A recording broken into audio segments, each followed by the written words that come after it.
This book is split up into three different sections, but mindset is really one of the biggest ones. And in my opinion, it's one of the best books on really covering all the bases. It covers really specific strategy. I'm talking like what foods are most healthy for your brain, what's a good routine for your brain where you can kind of create your own, how to eliminate distractions. Welcome to the Life Coach Baker podcast. I'm Nicole Baker, life coach for perfectionists who want to set goals and actually follow through with them. I went to my first personal development seminar at the age of 1. Yes, I was quite literally born into this industry. But by 15, I started to implement this mindset mumbo jumbo I'd heard so much about, and it worked. As a recovering perfectionist myself, I've been able to set goals that are way out of my comfort zone and achieve them by doing things imperfectly, without self-judgment, and without the fear of their opinions. And now I help others to do the same. So if you are capital D done feeling like a hostage to this a-hole called perfectionism, then this show is for you. My goal is for you to leave each episode with tactical action steps that you can start to implement in your life now. I may be in my 20s. I may have the voice of a sassier Cinderella, but I've been doing this personal development-ish since I was a toddler. So let's dive in. What is up, sweet, beautiful friends? Welcome back to another episode of the Life Coach Baker podcast. Today, we are diving into all things books. A few weeks, months ago, we did an episode totally devoted to my favorite things, favorite apps, favorite books, favorite so on and so forth. And I could barely touch the tip of the iceberg with books because, to be honest, I didn't want that to be a 4-hour episode. So I recently did a submission where a bunch of you, so many of you, I'm still blown away, submitted topics you wanted to hear for the Life Coach Baker podcast. And overall, the answer were two big answers. Number one was how to rest without feeling guilty, which we did that episode a few weeks ago. And the second one was more book episodes, wanting to know more about what to read, what to experience, what is a good choice, so on and so forth. And I was thinking about it, I was like, okay, well, I could do a deep dive into certain books, and I'll definitely continue doing that. But I also wanted to noodle on the idea that like a bunch of people are in different areas of their own personal development journey. So it might be easier and more beneficial for you all if we just did a huge overview. Here's a bunch of different books that are in a bunch of different categories that you get to kind of choose your own adventure with. And anytime I've done this in the past with like one-on-one clients, they've loved it. So I do have a full book recommendation list. If you want to go, it is totally free. You can go to lifecoachbaker.com/books, or you can go to the link in the show notes. There's also going to be a hyperlink there, so you can grab this full list of book recommendations. And they're all sectioned into categories, and they have a few sentences. Most of them have a few sentences of like kind of my personal recommendations with the book. Some of them, like for instance, the money section, some are really money mindset, some are very money strategy. And I think it's important knowing that to go into that book. So if I want a super money mindset book, I'm not going to pick up a book that's heavy on strategy and vice versa. But today I wanted to go through that list, go beyond that list. Maybe not all of it because there's a lot of books on there that are great, but they're not really necessarily on my top favorite books. And so we're just going to go category by category. But first, I want to pull back the curtain for a second because there might be some people listening who are not readers, and that's okay. And I want to explain my journey with reading, because I was talking to someone recently and they're like, oh, well, you've always been a reader. And I was like, excuse me? No, I have not. And I realized, I don't know if I've actually talked about this on the podcast before. And I think that this is important going into this episode. So I was one of those kids who despised reading, not because it was boring or not because I didn't enjoy stories. I love stories. Most of you know my absolute obsession with fantasy, but I had so much pain around reading. I was absolutely destroyed, bullied wise, by kids who would hear me stammer or who would be reading and I would be 40 plus pages behind them.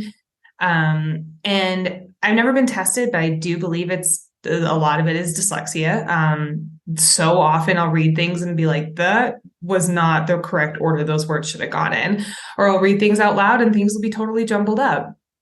And, when you're a kid, that's not something you think of like, oh, well, that's just part of my brain. It's like, oh, well, I should be ashamed of this and not, and not proclaim this to the world. So instead of embracing reading and being like, okay, well, this is something I can overcome, so on and so forth, I really let it just be an absolute pain point, to the point where I didn't read.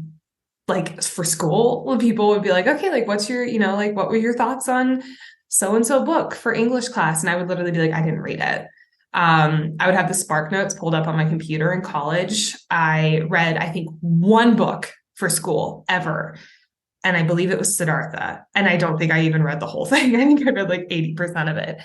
And while I'm able to look back on this now and be like, okay, I understand why I didn't do that, because reading was so painful. It was so slow. It was so hard for me to comprehend the words on the page. I wasn't able to enjoy it. I didn't understand what was going on. Everyone was like, oh, it's this theme and this theme. And I'd be like, I just know he sat under a tree. That's all I got. And it really was not until what year?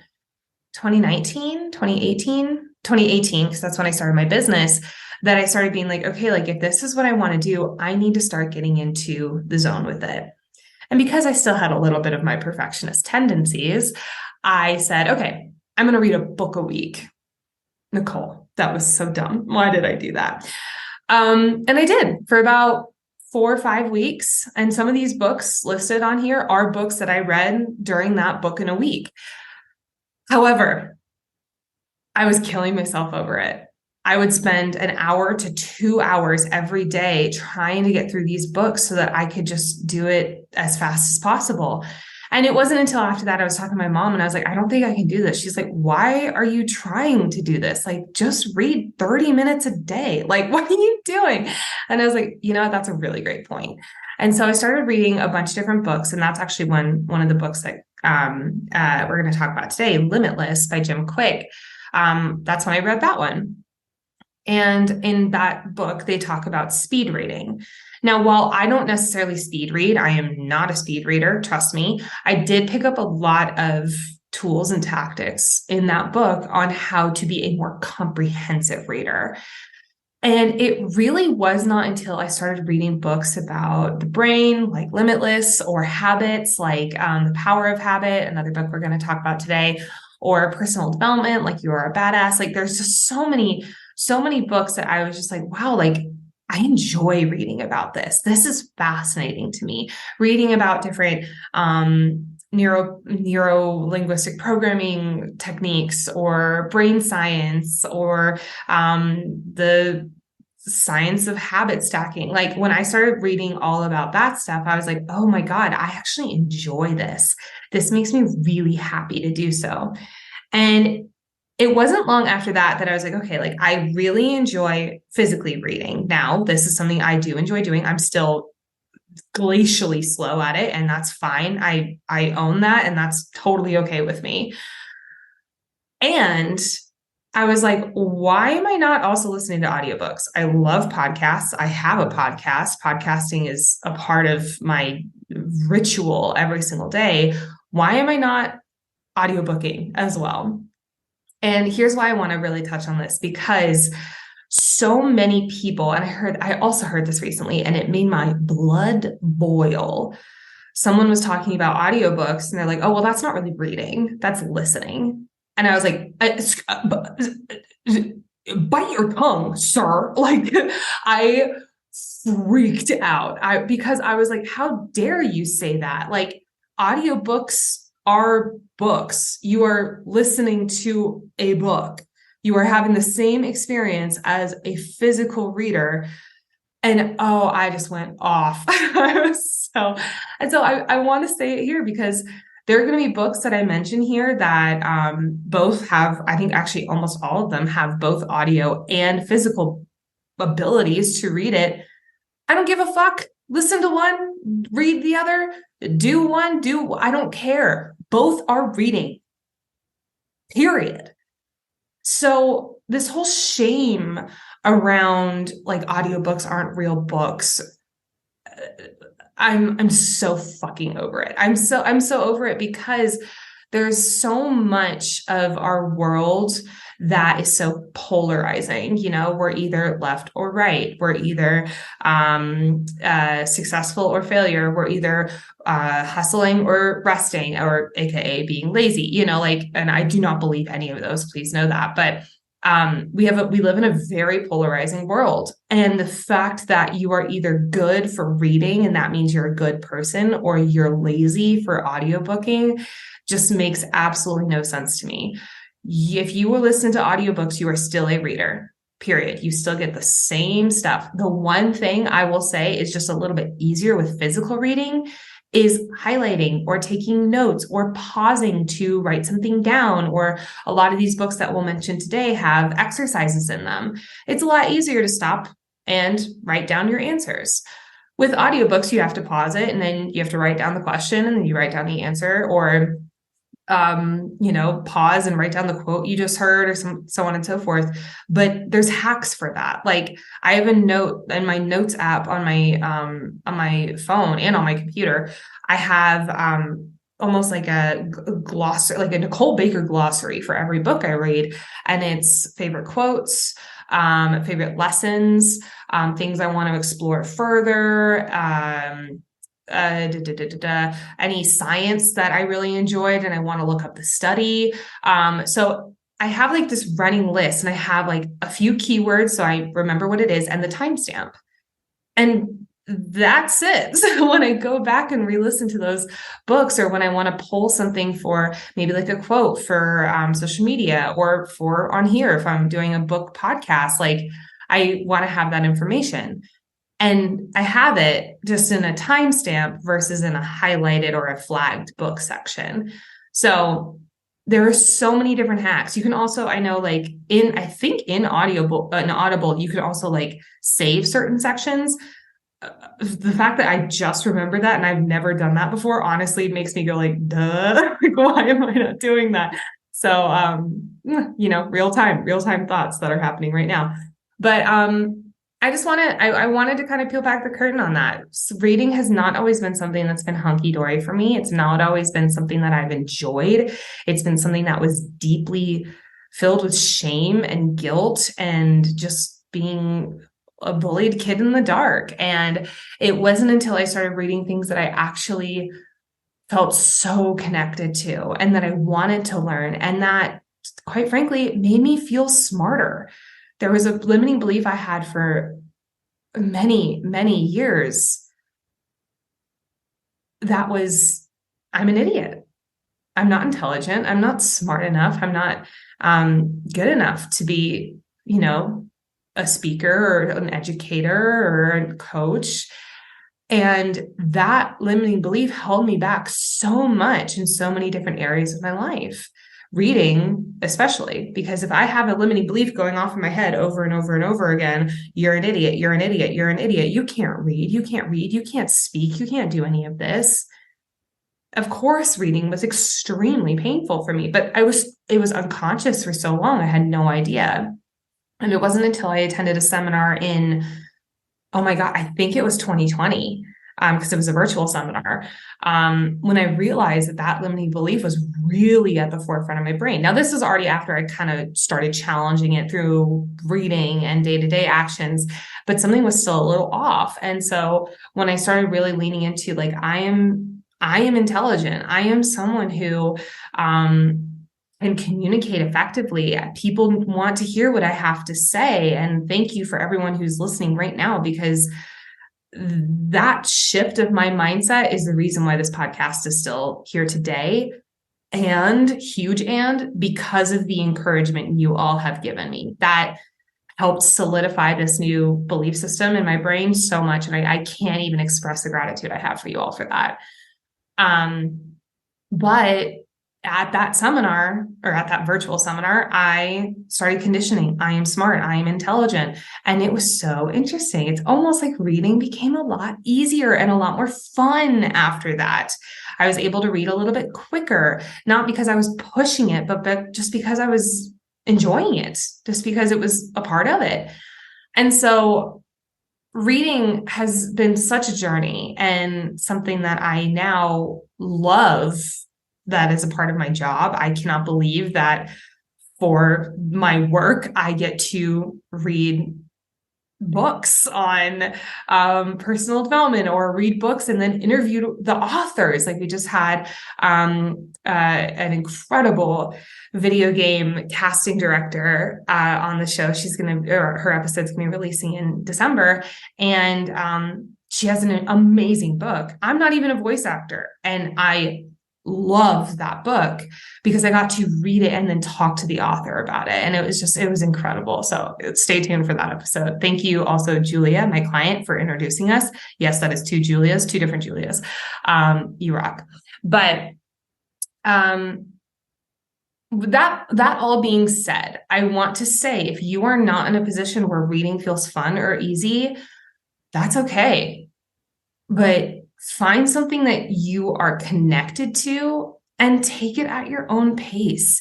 There is no perfect pace for reading. And the fact that there's so much superiority around, I'm a fast reader. No. I've tried reading fast before, and I understood jack shit on the page. But when I'm a little bit slower and a little bit more methodical about it, I understand, and I embed that information into my nervous system.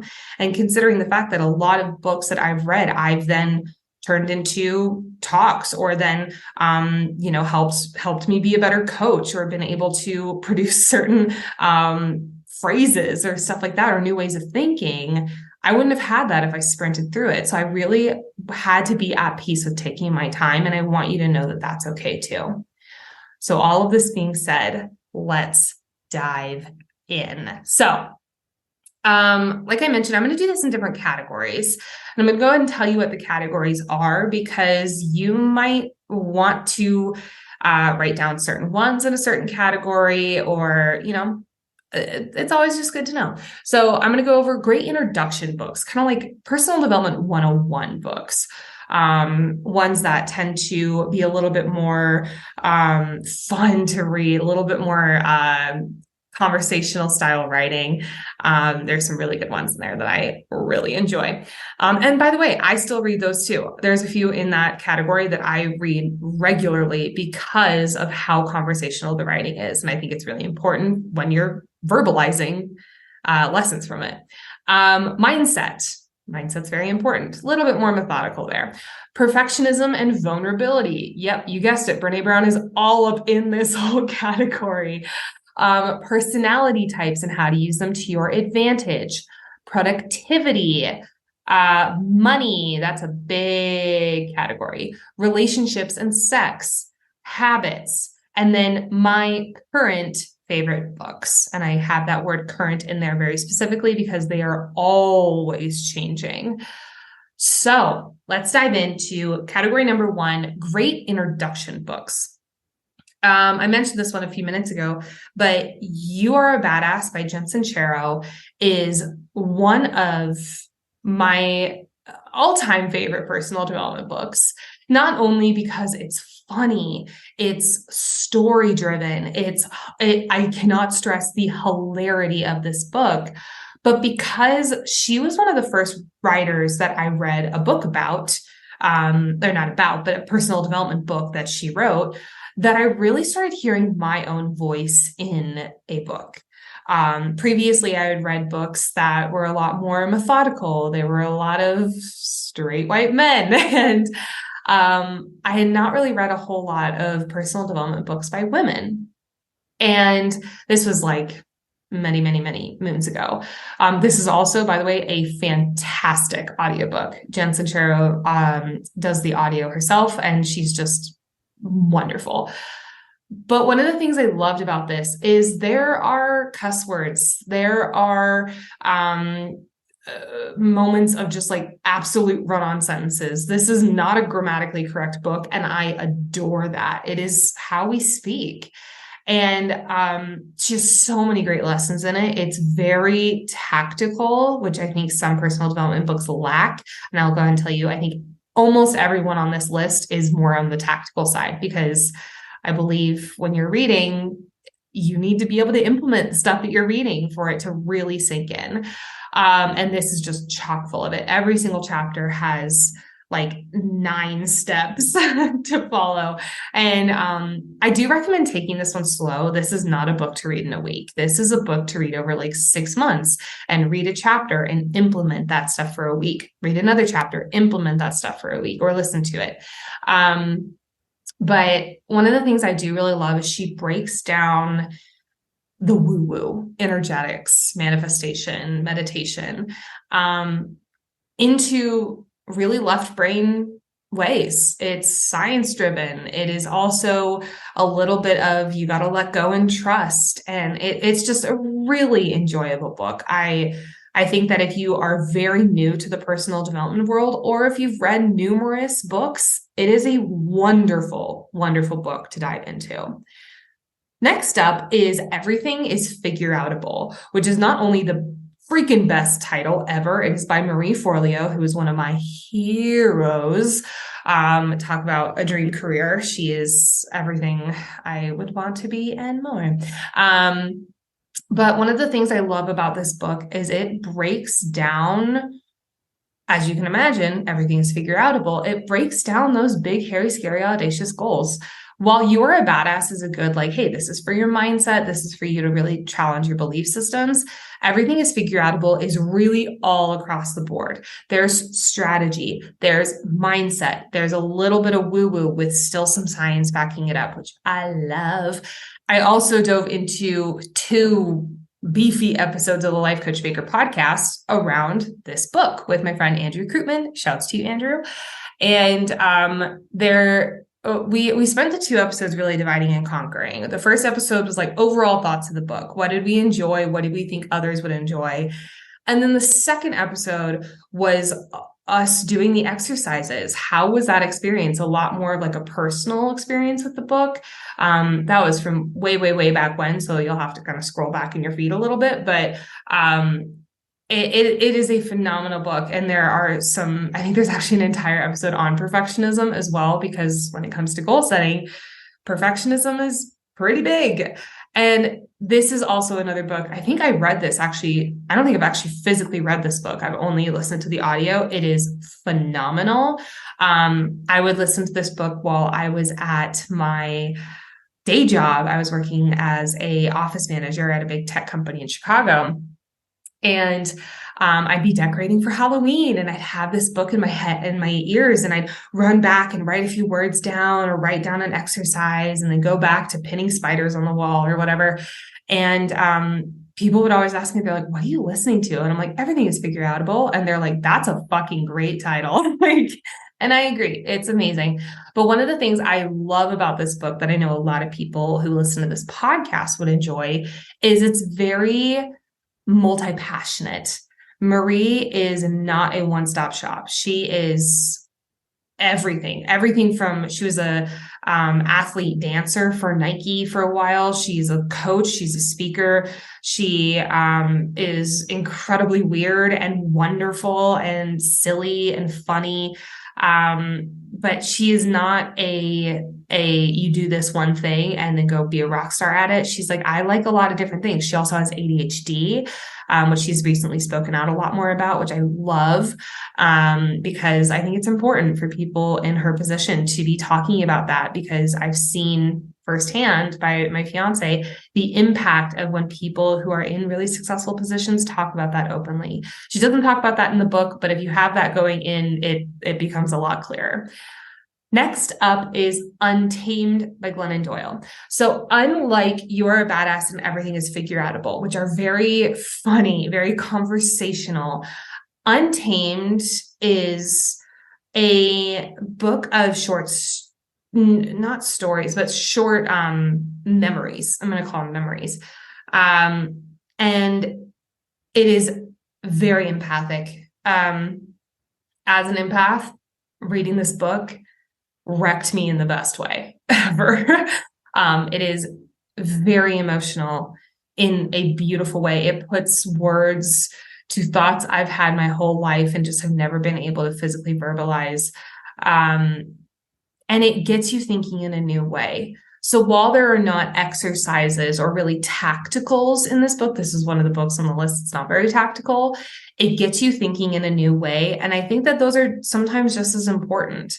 It is also one of those books that really normalizes this idea that we're allowed to be we're allowed to be emotional human beings. We're allowed to hurt and be sad and not have to immediately like bounce back up again, which a lot of personal development books tend to preach. It's a very like, let's sit with our emotions kind of a book. And the reason I put this in the great introduction books is because it's a beautiful read. It's an easy read. It's you can blow through it pretty quickly, but while still being very emotionally impacted by it. But the other reason I put this here is because a lot of the times when we're looking for an introduction to personal development, we're looking for rah-rah, or we're looking for strategy. And sometimes we need to sit with things for a second.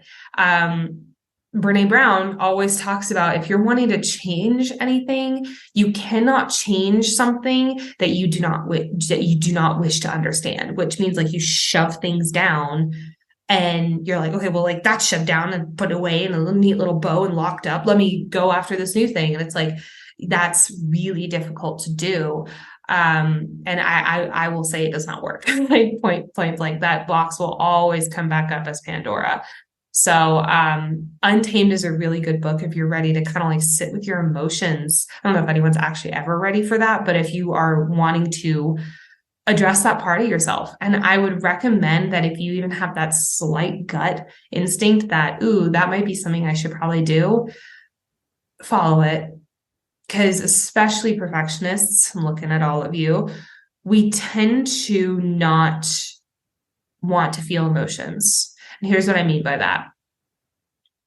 When I'm coaching people and I ask things like, what are some emotions that came up for you just now?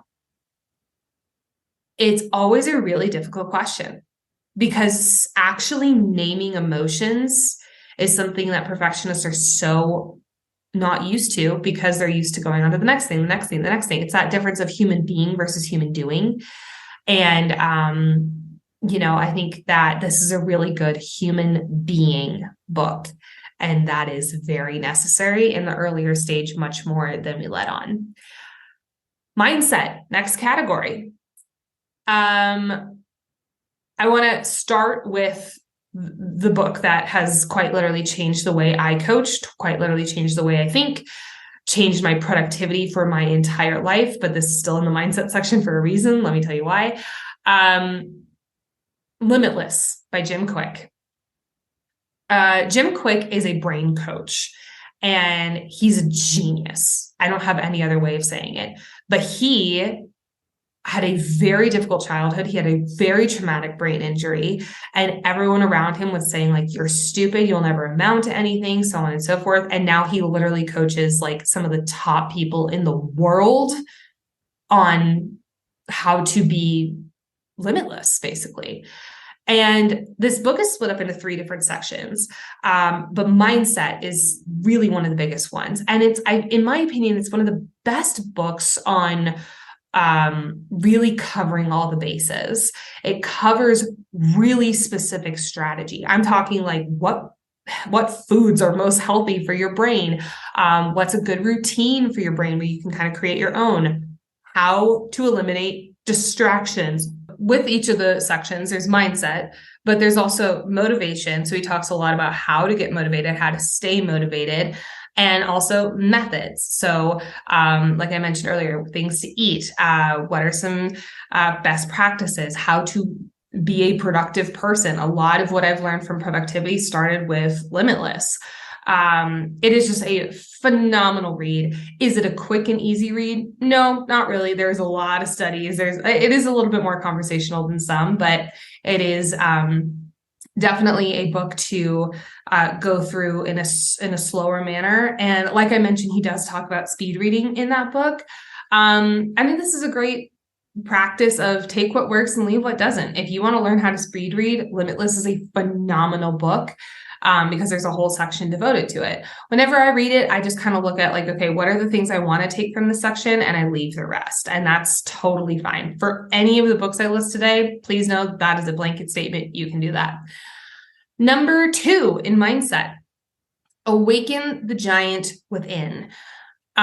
This is by Tony Robbins. And for those of you who don't know, I think we've talked about it quite a bit on the podcast, but just in case, I grew up with 2 parents who worked for Tony from when he was, lucky to have 300, 500 people at his seminars to when he had 18,000 people at his seminars.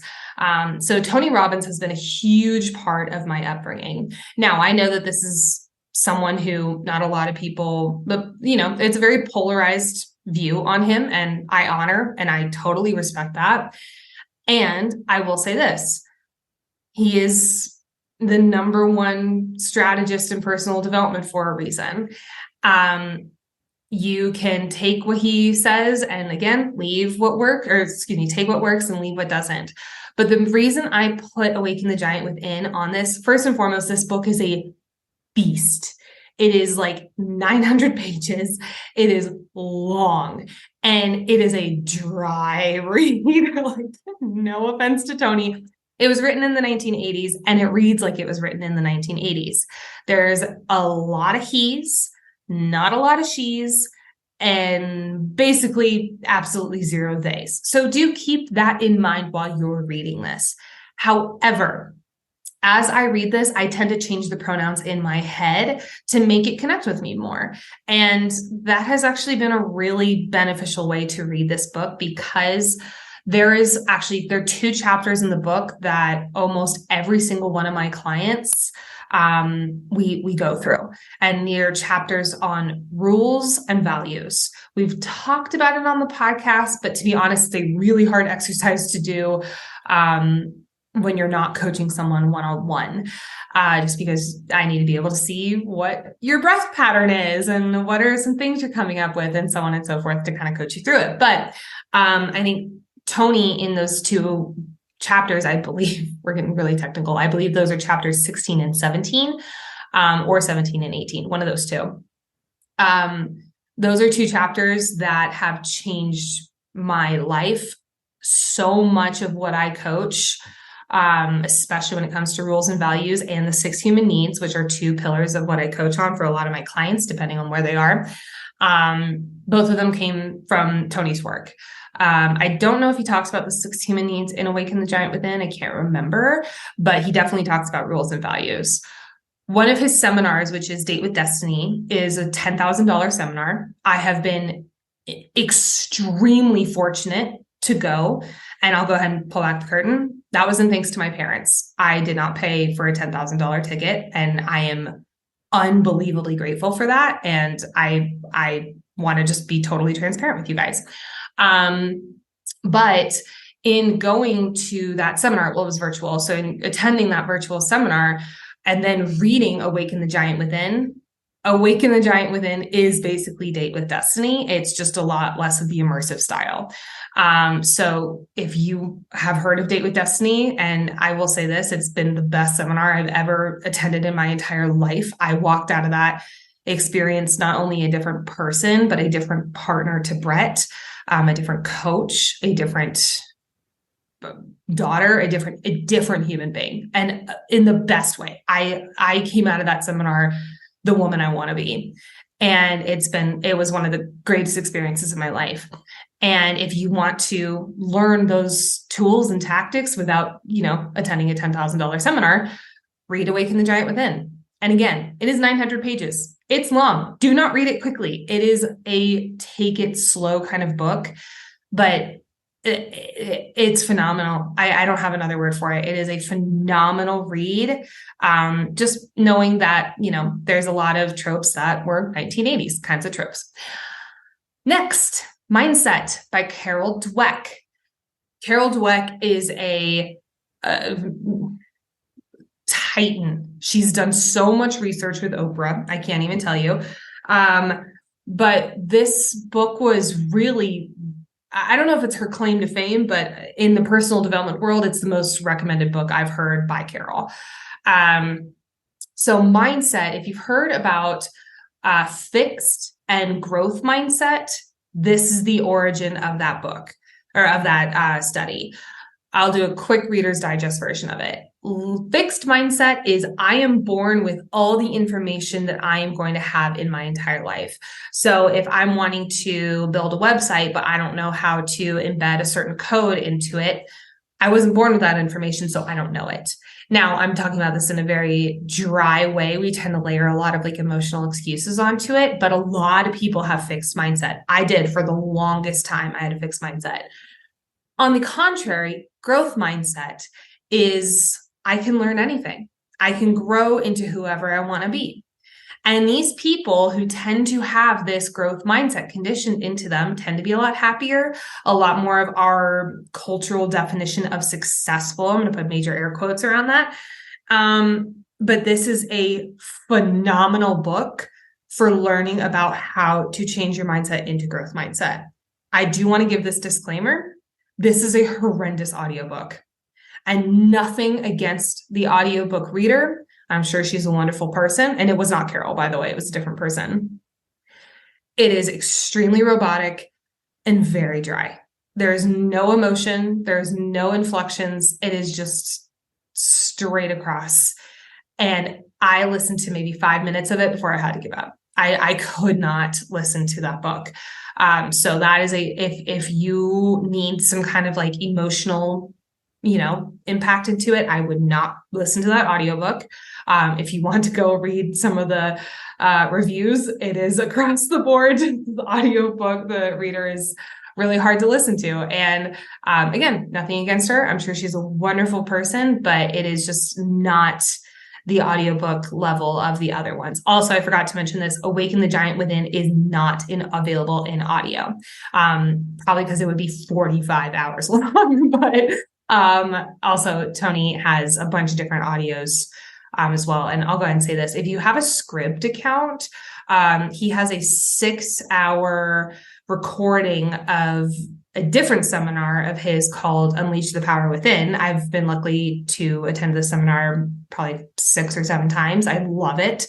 It's a great brush up for me. And I enjoy the stinking pants off of that seminar, but, he has a 6-hour recording of it. Now, to be fair, this is a 4-day seminar and these days are 16 hours long. So it's definitely not the full thing, but it is a lot of the highlights. It was recorded in the early 2000s, I believe. So take that with a grain of salt, but it is phenomenal if you want just a download of what Tony Robbins is like as a speaker and a teacher.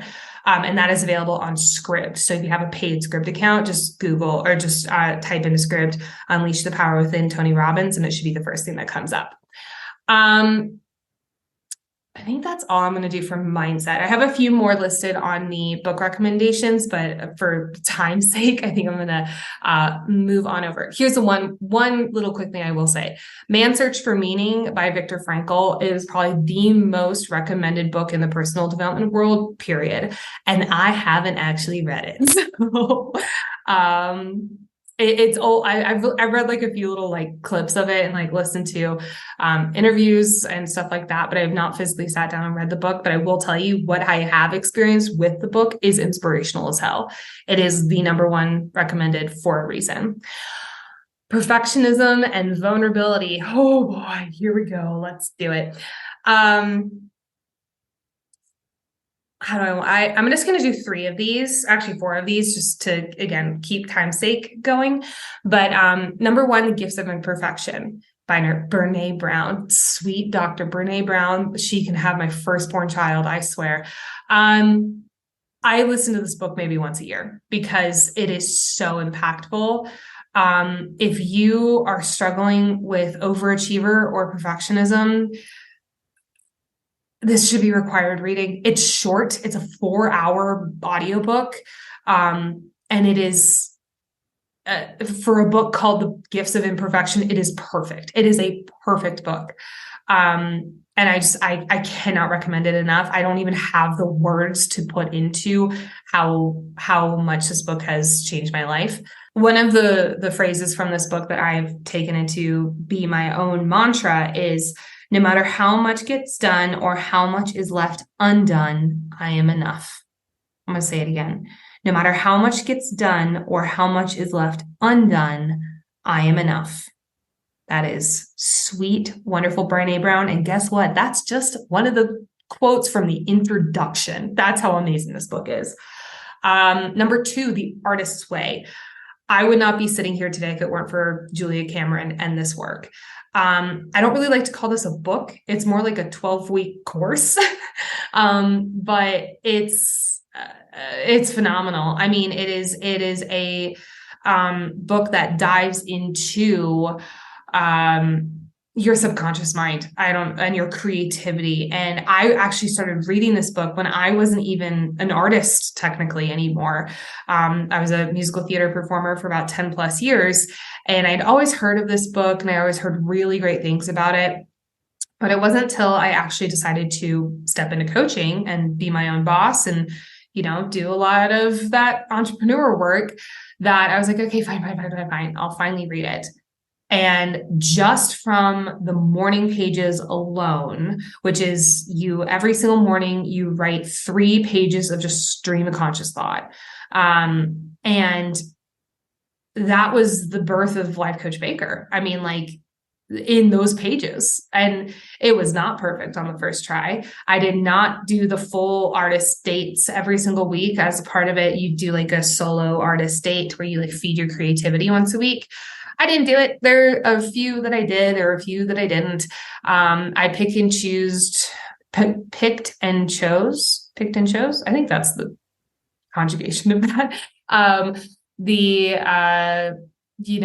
Exercises I wanted to do. I really kind of did a choose your own adventure version of the book, but it still changed my life. If you are a creative artist and you're struggling with getting into creativity and passion again, if you kind of just feel like you're in a slump, please read this book and do the book. Don't just read it. It is a little gaudy, just so you guys know. Someone did kind of give me a heads up about that, and I did appreciate it because there are a lot of like God mentions, but at the very beginning, she does say like, switch that word out with whatever you want. Spirit, universe, I don't care. It doesn't matter, but it's just the belief in something greater. And so I think that is just a beautiful way of phrasing that. Big Magic by Elizabeth Gilbert. This is, again, one of those that's not very tactical, but is just let me give you the option to think of things in an entirely different way. There's so many sentences and phrases around worries and fears and around being a creative lifestyle. And I know a lot of creatives listen to this podcast. It is just one of those books that puts into words phrases and emotions and feelings you've felt your whole life. And then you just read it and you're like, oh my God, that's exactly it. That's exactly how I feel. And it's just so liberating. I love how she mentions in that book. She has some very controversial opinions on education and kind of going full-time in your business. And I love it. I love reading stuff like that because it just makes you think in a different way. She's also the person who wrote Eat, Pray, Love. But while that is a novel, this is nonfiction. And then last in the perfectionism and vulnerability category is a book called Laziness Does Not Exist by Dr. Devon Price. This is a book I have mentioned a lot on the podcast. And I love this book. I'm going to put a huge asterisk next to that though, because one of the things that Dr. Price talks about in this book over and over and over again is this idea of, hustle culture, feeling like we're doing too much. And I think that there's a beautiful, how do I want to phrase it? There's a beautiful gray area here because what Dr. Price kind of talks about is in a way of very extreme. And if you have that feeling of like, anytime I rest, I feel guilty, let me just go ahead and give you a big old neon sign to this book.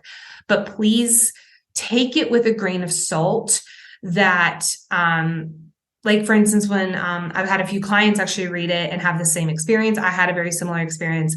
When you're listening to something and someone's talking to you in a very matter-of-fact way, if you're working too hard, if you're doing too many things, you're going to burn out, you're going to like drop dead, you're going to da. It's not exactly that intense, but a lot of guilt, a lot of like, we shouldn't be doing this, so on and so forth. And for a while I was like, oh my God, like maybe I'm too busy. Maybe I shouldn't be doing this. And I'm like, wait, but I love what I do. I end my days feeling more energized. And so I think that there's a missing piece in this book that is hustling for things that don't fill you up. And we actually haven't done a podcast on quiet quitting, but I find this in a very similar vein as like quiet quitting. So just keep in mind that as you're reading this book, it is very black and white, which I think is fine. I think that this is another one of those books that doesn't really have a lot of tactics to it. It's just very like, let's start thinking in a different way. And again, if you feel guilty anytime you rest, read this book. It's great. It is a wonderful book. But if you are doing a lot of things that you're very passionate about, I have noticed that a similar pattern happens when people read this book. If they're doing a lot of things that fill them up, they tend to feel guilty for doing so. And I don't think that's fair. So just putting that little disclaimer on there. But I will say, reading this book for the first time, I actually listened to the audiobook version of it. There were moments where I was like, oh my God, yeah, I felt that way for a long time. It's again, one of those books that puts words into feelings that you've been having for maybe your whole life. Personality types, next category, and how to use them to your advantage. The only one I'm really going to talk about in this category is the 4 tendencies. We've done a podcast episode way back when about the 4 tendencies. But this is a personality framework that I not only has changed my life, it's changed my relationship. I actually have all of my clients take this personality quiz because it helps me know how to coach them, because I know how their motivation works, how they hold themselves accountable based off the results of this quiz alone. This is by Gretchen Rubin, my heart and soul. She has a podcast called Happier with Gretchen Rubin. I believe it's been a minute since I've listened to it, but it's all about how you deal with expectations, both inner and outer expectations. And there's, as the name suggests, there's 4 different personalities of it. And you can kind of wing 1, wing 2, like kind of like Enneagram. But I think that when I first listened to this book, or actually I think I read it first. When I first read this book, I was like, oh my God, like I think in a very different way than my partner. We have very different communication styles and very different expectation styles. And so we started diving into this book together, and we realized that he was an obliger, meaning he's really good at our outer expectations. He will put my to-do list long before his to-do list. If a boss asks him to do anything, he will drop everything and do that. And while I am the polar opposite, I am inner expectations only, or the questioner, which basically means that if someone asks me to do something, one of my first questions is, why is it important right now? Like, why should I bump it up to the top of my list? Now, that's a very aggressive way of saying it. Of course, I would not say it that way. But basically, until things make sense to me, it's not going to be a high priority for me. But the second it makes sense, it is all the way up to the top. Basically, once that answer of why is fulfilled, it goes very, very high on my list. Now, sometimes my why can be as simple as because my partner asked me to do so. Like it's not like only until it makes sense to me. No, no, no, no, no. I think that's a big misconception about questioners. But there's also two others. There's the Rebel and the Upholder. It's a phenomenal read. I can't recommend this book enough, especially if you live with someone. To read that book together is just a treat, an absolute treat. Productivity. Let's talk about it. This tends to be one of the categories that a lot of people want to dive into first. And I'll go ahead and tell you, if you try to dive into productivity before you handle mindset, good luck. Like, please take that with a grain of salt. First up is the 4-Hour Work Week, by Timothy Ferriss, or Tim Ferriss as well. He's better known. I much like Brene Brown, Tim Ferriss and Marie Forleo. Tim Ferriss is one of the people in my inner five. Like we've talked about this before on the podcast, but like you become the 5 people you hang out with the most. I hang out with Tim Ferriss the most because he is in between my ears almost every single day. And I'll explain more why towards the bottom of this list. But the 4-Hour Work Week is flawless. I mean, it's just flawless. A lot of people hear the name and they're like, oh, no, that's absolutely not for me. And that is it is a attention grabber. Like that is why, and he's even admitted it. Like that is why it's called that. People do not read that book and suddenly only work 4 hours, but they learn how to release control and delegate and work less and work smarter. If you want to deep dive on the 80-20 rule, which is a lot of what I coach, there you go. 4-Hour Work Week. Boom. Delegation, hiring VAs, who to hire. Something to just note is there's 2 different versions. I think there's only 2. There might be more, of this book. That one is from 2007 and one is from, I think, 2015, 16, 17. Maybe it was a 10-year anniversary. So maybe 2017. If you can get your hands on the later version, the 2017 version, again, with a question mark next to that year. I know it's in the 2010s though, because he uses a lot of suggestions of different software and different options that you can find online to help make life easier, and, you know, passive income opportunities and so on and so forth. And 2007 is just a little bit dated, and he even admits that. So really keep that in mind. But if you are a very tactical thinker, and are ready to start making more passive income and working less, 4-Hour Work Week, bada boom. It is that book for you. Next up is Productivity for Robots. Again, this one's not very tactical, but this is probably in the past year my second most listened to book. In Productivity is for Robots, by the way, the author of that is Corey McComb. He has like these major sections of the book, right? And in between each major section, there's a dial tone and a person leaving almost like a voice message, but they're leaving the voice message as if it was like things that we feel about productivity just spoken into words. And it is painfully hilarious. Like, there are some that I listen to that I'm like, oh my God, ow, that hurt. That was like right to the heart. And it's phenomenal. It's a phenomenal book. And one of the things I like about this book that I do think is lacking in the book Laziness Does Not Exist is this is a really good example of filling your time with leaving hustle culture and filling your time with things that fill you up creatively. So honestly, I am starting to recommend this book far more than Laziness Does Not Exist, because I just see people leave this book experiencing a lot more creative highs. And I do think that they still do talk about like laziness and the the extremes that we have around it and hustle culture. If we're not pushing 100%, if we don't end the day burned out, then we didn't do enough, yada, yada, yada.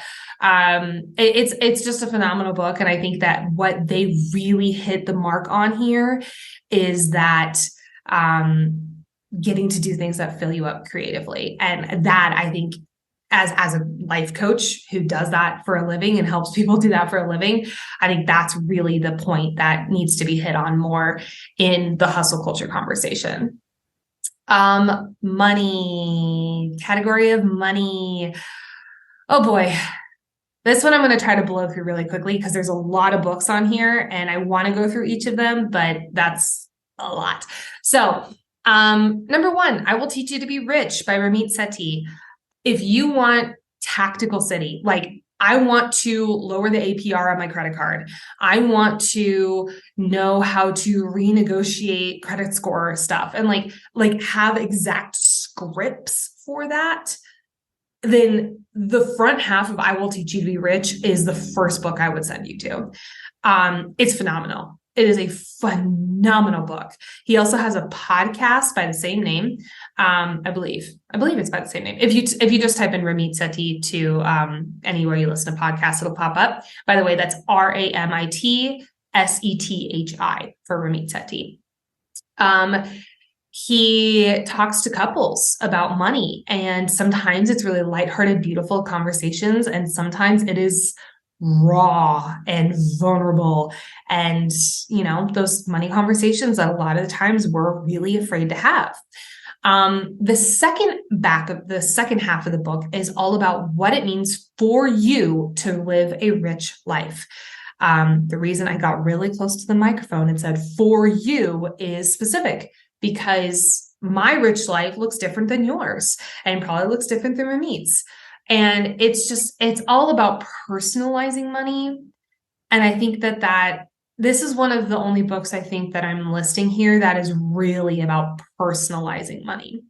Next up, Think and Grow Rich. This is written in 1937 and it shows. It's dry, but it is the OG money manifestation book. I literally read it back 2019, something like that, like a year into my business. And I read it. I had a specific number of $3,000 in my head. When I read it, the next day I got $3,000, like just boom. It was crazy. So while it is a very dry read, very, very, very dry read, it's the OG manifestation book around money for a reason. Again, 1937. Keep that in mind. There are no she's, no they's, a lot of he's. So please just keep that in mind. Secrets of a Millionaire Mind by T. Harv Eker. Manifestation Station, baby. I think that this is what Think and Grow Rich would have looked like if it was written in I think it was like 2004 or something like that, early 2000s. It is Manifestation Station. It is all about money mindset, your money blueprint. How did you grow up around money? How is that different? How do you change your beliefs around money? I was lucky enough to attend a weekend intensive around this book that T. Harv Eker wasn't the speaker, but it was one of his proteges. And it was a life-changing weekend that Brett and I got to attend. And my money mindset, I was actually just coaching a client. I was using some of the exercises from that weekend. And I was able to, after our coaching call, kind of look through and be like, wow, like these are some of my answers from, when was that? 2019? I think it was 2019. And it is so funny. My limiting beliefs around money are so different. I mean, my beliefs just in point blank around money are just completely different. And that's just in 3 years. So that was really cool. But this is like where that intensive stems from. It's phenomenal. It's cheesy. It's very cheesy. At the very end of every chapter, you're supposed to touch your head, touch your fingers to your head and you say, I have a millionaire mind. And, but to be honest, I think everyone needs a little bit more cheese in our life. We take ourselves too seriously. So Rich Dad, Poor Dad by Robert Kiyosaki. This is a healthy mix of manifestation and strategy. Here's one of my biggest things with this book, because it's one of the number one most recommended books in personal development when it comes to money. And I think there's a lot of reasons why. It is one of kind of the first books that talks about compound interest and stock market and how to get out of the rat race and all these things. He actually has a board game called Rat Race that my family has, and it's so fun to play. It's all about like how you start with a job and you start with like a monthly expenses sheet. I swear this is fun. This sounds so unfun, but I swear it's fun. And then you have to use money to buy assets and get enough passive income so that you can leave the rat race and go into like dreamland and stuff like that. Like, it sounds so weird. I am doing this a terrible, terrible job of explaining it, but it is a very fun game to play. And I played it with my parents just recently, and Brett won, and he will not let us live it down. So, but the one thing I don't love about this book is it uses a lot of very outdated numbers. And me as a millennial can sometimes read this and get a little frustrated because, this book was read a long time ago and things are just set up a little bit differently now. And it is phrased in a way that makes it sound very, very easy. And while I do think that money and growing wealth can be easy, I do fully believe that, full stop. It just is a little bit more dated and can hit some of the millennial heartstrings, let me tell you. The Latte Factor. This is a book by David Bach, who is all about writing books for women to learn how to be rich. Now, here's why I want to put this in here, because I know some people just went like, oh, God. But here's why. Because this book was written by David Bach, who had two grandparents. His grandfather handled all the finances. And when he died, his grandmother was like, oh my God, I don't know how to do this. And so she had to learn all on her own in her like 80s how to handle finances. And she struggled and she finally did it. And he was like, she's my hero. But he was like, I never want to watch a woman go through that ever again. And so he really leaned this into like kind of the more stay-at-home mom who tends to let the husband or partner take care of all the finances. So do keep in mind, it's very like, heterosexual in that way. But the reason I do like this book is because it is geared towards millennials. You can probably imagine, because it's called The Latte Factor. Again, much like what's it called? Rich Dad, Poor Dad. It just uses some very outdated numbers, and I liked it. It's written almost as like a novel. So I thought it was interesting, but I think that of the books on this list, it's one of the weaker ones, because I think that it is so outdated. And because there is a little bit of that, like, oh, you shouldn't buy lattes. I will say this, because I'm now looking at this list and realizing one of the books is not on it because it's actually not out yet. But I trust the author to know that it's going to make this book. Her First 100K by Tori Dunlap. I think her book's called Financial Feminist, if I remember correctly. But listen to her podcast and follow her on Instagram. Her First 100K. She's outstanding and very tactical. A little bit like fuck the patriarchy, which I think sometimes can be helpful and sometimes can be a little bit like, okay, come on, let's get into how do we change this stuff here? And she, I think, leans into that. How do we change the patriarchy really well? So just keep that in mind. Know that it's not on here because I don't think it comes out until December. But I'm going to go ahead and just already say I know it's going to be good enough to make this list by far. You're a Badass at Making Money. I read this book again once a year. This is one of those money one-on-one books. It is Manifestation Station. There is not a whole lot of tactics of what to do with the stock market and what to do with, passive income and yada, yada, yada.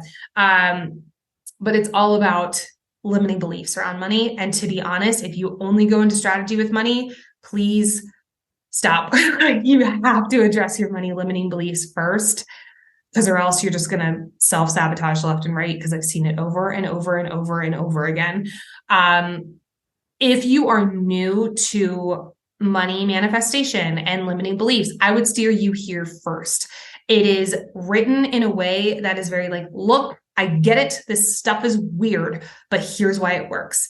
And I just think it's absolutely brilliant. And just like Jen Sincero at the very beginning of the list that we talked about, You Are a Badass. This is her sequel, You Are a Badass at Making Money. And she narrates the audiobook. It's just fantastic. Relationships and sex. Let's dive in, friends. I would be remiss if I did not talk about the 5 love languages on here. Most of us know what the 5 love languages are. It is, that sweet. Are you a words of affirmation, physical touch, acts of service, gifts? Oh my God, I'm forgetting one. Quality time. There you go. It's looking at each of those, figuring out which ones you are. It's obviously just a much deeper dive. It's a little bit of an older book, but I think that if you have a partner and you don't know what their love language is, it's a great book to check out. And we're going to do an episode, or we do an episode every year on love languages and gift giving around the holiday season, which is always one of my favorite episodes to do. Here's the reason that this section exists on here. There is a book called Come As You Are, and it is The Surprising New Science That Will Transform Your Sex Life by Emily Nagoski. I'm going to say this, and it might be TMI. This book changed my life. As a perfectionist, as a recovering perfectionist, and an overachiever, I tend to, a lot of the times, let sex get on the back burner because there's always something to do. No pun intended. But I always have a to-do list. I always have, okay, what can I do next? What can I do next? And especially when I was deep in my human doing, it took a huge hit on my relationship. And so a friend of mine recommended this book to me. And I was like, okay, check it out. I'm not really I don't really need a book on sex. It's just, primal thing. And I read this book and I was like, oh my God. Because Emily Nagoski, which by the way, this is a phenomenal audiobook. It's hilarious and funny and interesting. And there's a lot of studies, but they're presented in a really tactical way. It's brilliant. But Come As You Are talks about, there's my biggest takeaway of this book, and it is your brakes and your accelerators. I was actually just talking about this with a client yesterday. Your brakes and your accelerators are as it kind of sounds, you have a list of things in your head that break sexual desire and things that accelerate it. And finding out, physically writing down really what my brakes were and what my accelerators are. I ran out of the room where I was writing this in, and I shook the piece of paper at Brett, and I was like, I get it. Oh my God. And then actually him and I restarted the book and we started listening to it together. And while this book is much more geared towards women, I think that there is a lot to gain from listening to it as a couple, whether you're homosexual or a heterosexual couple. I don't think it matters. It's very inclusive. That's one thing I do love about this book. It is not heteronormative. It is extremely inclusive of all the LGBTQ community. So yay. But this book changed my life. I don't know how else to describe it without getting into way too much detail for this podcast. But if that is something you as a perfectionist or a recovering perfectionist deal with, kind of that your mind is always going. It's hard to slow down and get present and get into sexy time. This is a book that I literally could cry how much this book changed my relationship. Which I know sounds dramatic, but I truly mean it. I am as close with my partner because of Emily Nagoski. So, read it. It's phenomenal. It's on here for a reason. I literally created the relationships and sex section for this book on this list. Habits. We've talked endlessly about habits on this podcast, so I'm going to go through this really quickly. The Power of Habit by Charles Duhigg. This is the OG. I recommend this book to basically anyone with a pulse. This book is Habits 101. It is how I coach on habits. A lot of the ways stem from this book, and I've kind of tweaked them and made them my own for perfectionist minds. But the reason I love this book is because it is very brain science heavy, which I know is not for everyone, which is why I have the second book on this listed. It is a lot of studies on rats and lemons and Target and just like a bunch of studies that, to be honest, if it wasn't written by Charles Duhigg, it would be extremely dry. The reason, though, I have the second book, which is Atomic Habits by James Clear, is Atomic Habits is almost like the sequel without being the sequel to The Power of Habit. It builds on all of Charles Duhigg's research, but he talks about it in a way that's very conversational. I love both of these books. I can't pick between the two of them. It is literally like choosing a favorite child. It's just whichever one you prefer. Are you more of a left brain thinker and you like more of the science and more of the data? Or do you want more of story driven, more kind of that element? Now, not to say that Atomic Habits does not have a lot of studies and science. It does. It's just presented in a much more conversational way. Let's do this one. Last but not least, before we get into my current favorite books, is Better Than Before. This is also by Gretchen Rubin. She makes a second appearance on this list. But in this book, it is 21 ways to make habits easier. And I think it's brilliant. I mean, Gretchen's writing is phenomenal. She is one of my favorite writers on the planet. But it's extremely digestible. It's very easy to read, and it's a great audiobook as well. I think it's actually on Scribd. If you do have a Scribd account, you don't have to pay for it. Hooray! Well, I mean, you have a Scribd payment, but you don't have to pay for the book. But one of the things I love about Gretchen is she's really good at kind of writing for the normal people. And I don't say that as like a diss. I really mean that as like, she's great for writing for people who are not like the crazy Enneagram 3 high achievers, like constantly going. She's really good at writing for people who are just like, I live my life and I'm happy, and I want to be happier. And that's one of the things I love. It's not about pushing. It's not about being the best. It's just about like being happy. And I think that Gretchen is just phenomenal. I would kill to meet her someday. Let's finish this out by going into my current favorite books. I had to narrow these down to 3 because I could list a lot, but I'm gonna, there's 2 that we have not talked about and 1 that we have. Number 1 is a book called Tools of Titans. This is also by Tim Ferriss, one of my 5 people who I listen to literally as much as possible. And this is the book that I listen to basically on repeat. I mean, this is kind of like my I need a big dose of motivation book. Let me put this on. This is a 26 hour or 22 to 26. I can't remember. It's 20 something hour audiobook. It is long, but this is, in my opinion, a perfect book. And here's why. Number 1, it is a bunch of different profiles on titans in the industries of wellness,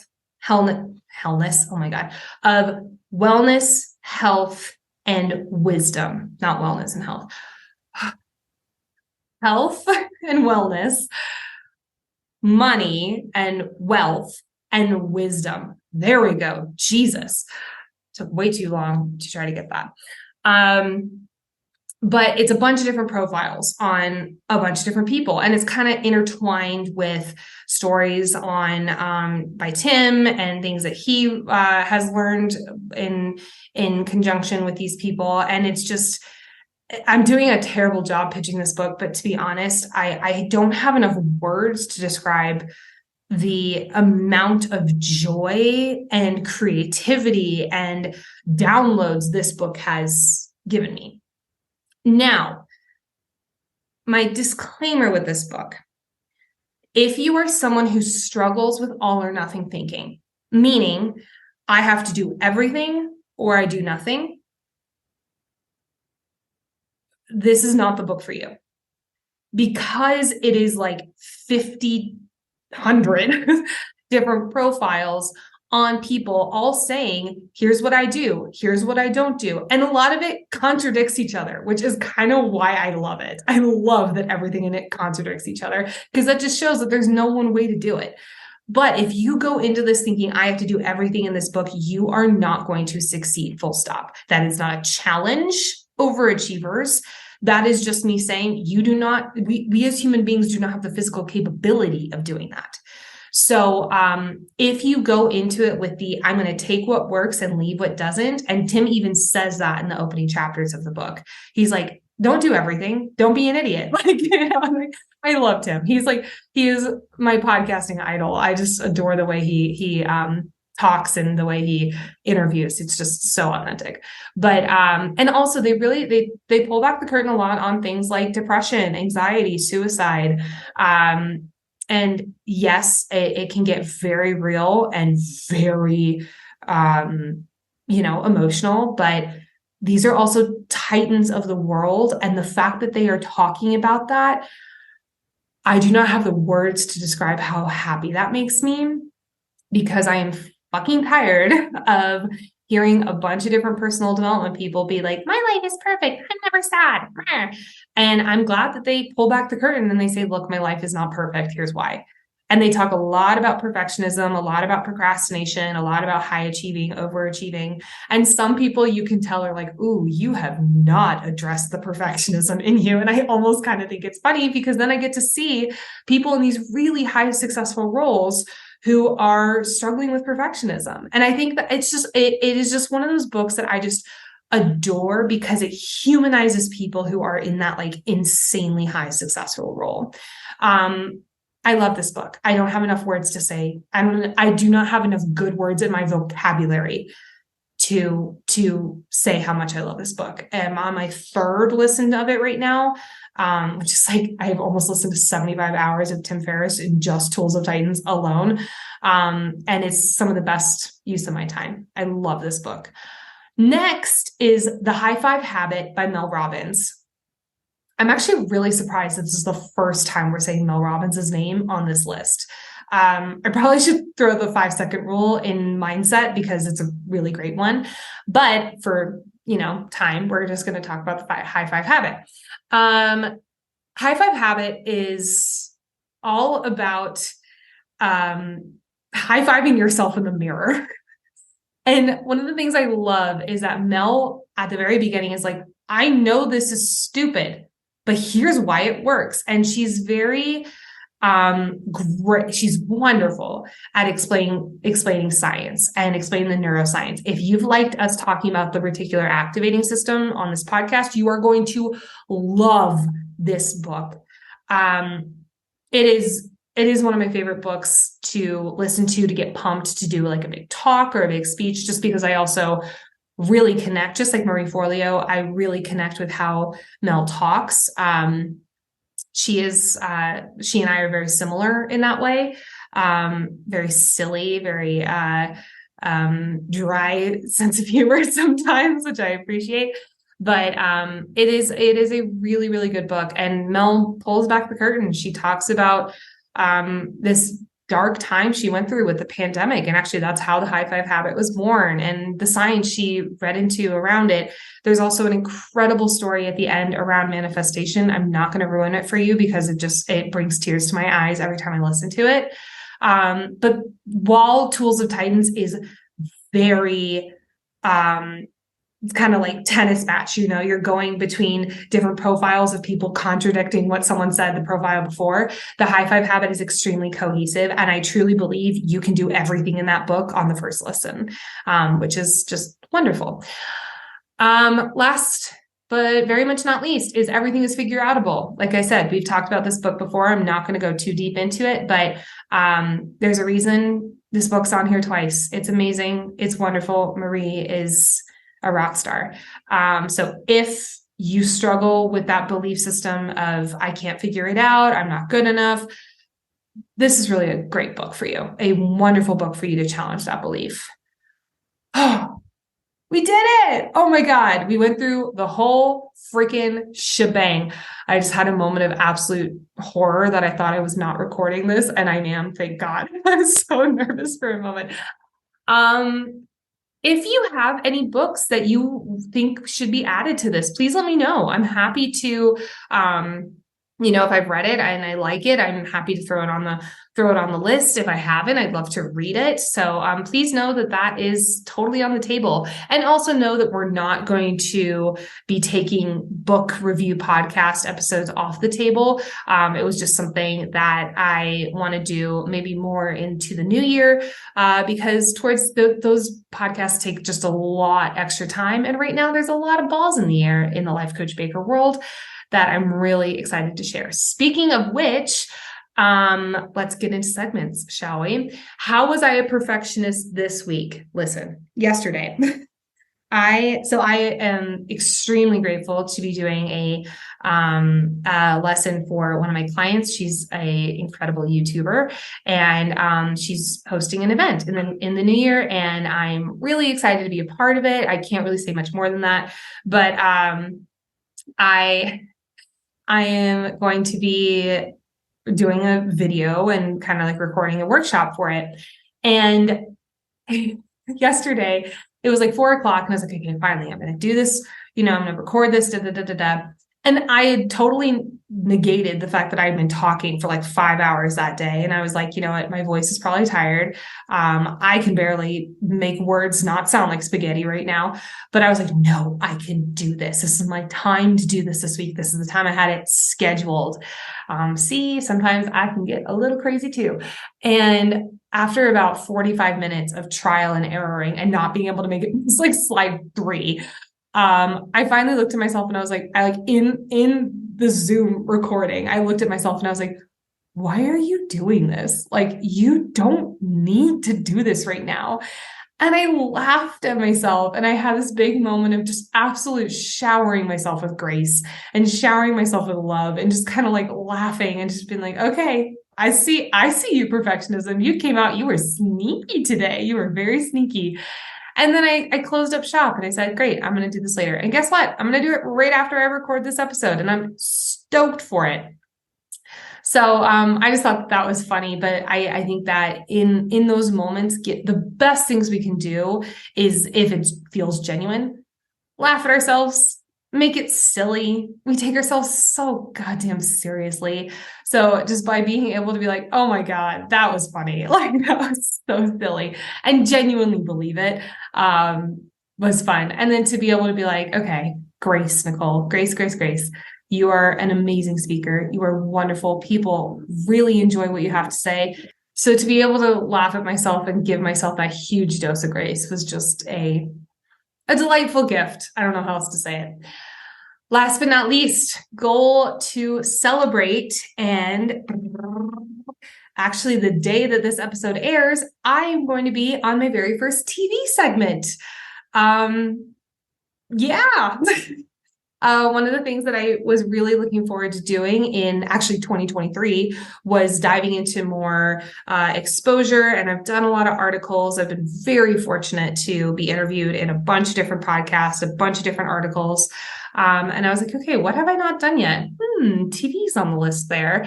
And I was talking to my coach, who has been on TV a boatload of times. And I was like, okay, like, how do I do this? And she goes, let's pitch some stuff to TV segments.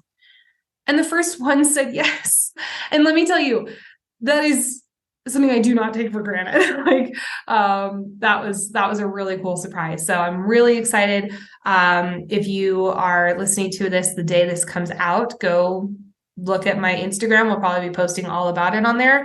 And as soon as I have the raw video, I will, or not raw, it's TV. It'll be, edited. But as soon as I have the video, I will be posting it on there. So all the good stuff is going to be there. Sweet friends, I know this was a lot today. This is a huge download. Again, if you want the physical list, and I omitted quite a bit on it. I have a lot more on there. If you want the physical book recommendation list, which includes all of my little notes about it, go to lifecoachbaker.com/books. That is plural, books, BOOKS. And you can also find the link in the show notes as well. But I'm so grateful for you all. You are my heart and soul. If you enjoyed this episode, go share it with a friend, share it on social. If one of your favorite books was mentioned, let me know. I want to know if one of your books is on here. If you are going to get any of these books, please, again, let me know. I'd love to know which ones you're getting, and celebrate the stinking pants off of you. And by the way, getting on audio version or in physical version, all are reading. I love you all so incredibly much, and I hope you have a beautiful day. Bye. Thank you so much for listening to the Life Coach Baker podcast. Don't forget to go take the free quiz and find out what perfectionist type you are by visiting the link in the show notes or by going to lifecoachbaker.com/quiz. Also, take a moment to rate the podcast and write a review. It is the best way to get the word out there. Plus, you'll get the chance of having your review read on the show. Until next time, I'll talk to you soon. Bye.